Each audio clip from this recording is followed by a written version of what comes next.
এদিকে ঈদযাত্রা নির্বিঘ্ন করতে রাজধানীর গাবতলী এলাকায় অভিযান চালিয়েছে ঢাকা মেট্রোপলিটন পুলিশের মিরপুর ট্রাফিক বিভাগ।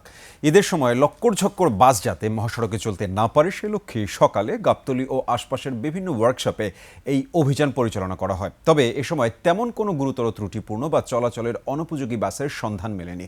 পরে গাবতলী বাস টার্মিনালেও অভিযান চালানো হয়। সেখানে বিভিন্ন কাউন্টার ঘুরে যাত্রীদের সঙ্গে কথা বলেন কর্মকর্তারা। এ সময় অতিরিক্ত ভাড়া আদায় করা হচ্ছে কিনা বা ভাড়ার তালিকা প্রদর্শন করা হয়েছে কিনা এসব বিষয় খতিয়ে দেখে পুলিশ। কোনো বাস ওই আনফিট বাসের কাজ চলছে বা এই ঈদের মধ্যে নামবে এই ধরনের তৎপরতা আমাদের চোখে পড়ে নাই। তবে আমরা আসার উদ্দেশ্য হচ্ছে যে আমরা অবশ্যই বলি যেটা একদম হবে না সেটা কিন্তু আমরা বিশ্বাস করি না। আমরা কিন্তু আগে থেকে শুরু করেছি আপনাদের মাধ্যমে মেসেজটা দেওয়ার জন্য যে আমরা কিন্তু অত্যন্ত কঠিনভাবে কাজটা নিয়েছি এবং এইটা মন্ত্রণালয় থেকে আমরা যে নির্দেশনা পেয়েছি সেই নির্দেশনা মাঠ পর্যায়ে আমরা অক্ষরে অক্ষরে বাস্তবায়ন করব।